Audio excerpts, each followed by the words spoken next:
चौराहों से लेकर घर की डाइनिंग टेबल तक इस समय मध्य प्रदेश विधानसभा चुनाव की चर्चा हो रही है। युवा सोशल मीडिया पर बातें कर रहा है तो बुजुर्ग पुराने राजनीति के किस्से सुना रहे हैं। एक ऐसा ही राजनीति का किस्सा जिसमें एक नेता को सफेद शेर के नाम से जाना जाता है और उसके राजनीतिक जीवन पर एक ऐसा धब्बा लग जाता है कि उसके बाद फिर वो कभी चुनाव नहीं लड़ता और राजनीति में पीछे मुड़कर नहीं देखता। नमस्कार, मैं हूं गिरिराज शर्मा। नाम श्रीनिवास तिवारी। रीवा से जुड़े श्रीनिवास तिवारी मध्य प्रदेश की विधानसभा में 6 बार विधानसभा सदस्य के तौर पर चुन करके आए।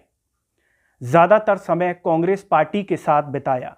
कांग्रेस के नेता दिग्विजय सिंह के नजदीकी माने जाते हैं श्रीनिवास तिवारी। आवाज ऐसी कि जब बोलें तो हर कोई सुनता रह जाए। मध्य प्रदेश की विधानसभा में स्पीकर के तौर पर भी कार्यभार संभाल चुके थे श्रीनिवास तिवारी। एक बार का वाकया होता है कि विंध्य प्रदेश का मध्य प्रदेश में विलय होता है। श्रीनिवास तिवारी इसका समर्थन नहीं करते हैं, खिलाफत करते हैं और इसके पक्ष में जो दलीलें देते हैं तो वो 5 घंटे तक दलीलें देते रहते हैं। लेकिन उनकी आवाज का जादू ऐसा था कि 5 घंटे तक भी जो अन्य सदस्य थे वो उन्हें सुनते रह गए। श्रीनिवास तिवारी के जीवन के ऐसे कई किस्से हैं जो उनके जीवन को बखूबी बताते हैं, लेकिन एक किस्सा ऐसा है जो उनके जीवन पर एक धब्बे की तरह हमेशा लगा रहेगा।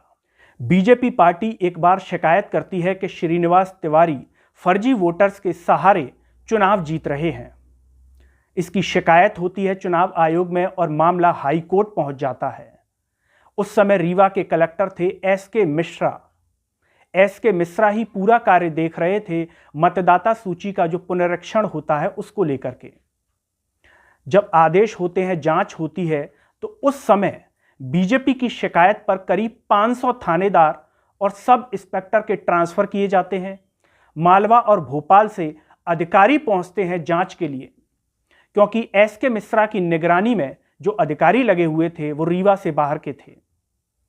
जब जांच होती है तो पता चलता है कि 300 वर्ग फीट के कमरे में 300 वोटर पाए गए। उनका पता सिर्फ वो एक ही कमरा था। जांच धीरे धीरे आगे बढ़ती है तो पता चलता है कि श्रीनिवास तिवारी के इलाके में करीब 22,000 वोटर फर्जी पाए गए। जैसे ही मामला सबके सामने आ गया, श्रीनिवास तिवारी के राजनीतिक जीवन पर धब्बा लग गया। यही एक ऐसा किस्सा है जो राजनीति के सफेद शेर कहे जाने वाले श्रीनिवास तिवारी पर हमेशा बदनुमा दाग की तरह रहा। उसके बाद श्रीनिवास तिवारी ने कभी पीछे मुड़कर नहीं देखा, राजनीति से संन्यास ले लिया और फिर कभी भी चुनाव नहीं लड़ा। राजनीति के इस सफेद शेर या दादा की इस कहानी पर क्या कहेंगे आप? कमेंट में ज़रूर बताइएगा। इसे हर जगह शेयर कीजिएगा। साथ ही साथ सरल टॉक के फेसबुक, ट्विटर, टेलीग्राम, इंस्टाग्राम सभी पेजों को आप ज़रूर फॉलो कीजिए। सरल टॉक को ज्वाइन व थैंक्स बटन के द्वारा आर्थिक रूप से भी सपोर्ट कीजिए, जिससे हम और बेहतर स्वतंत्र पत्रकारिता कर सकें। नमस्कार।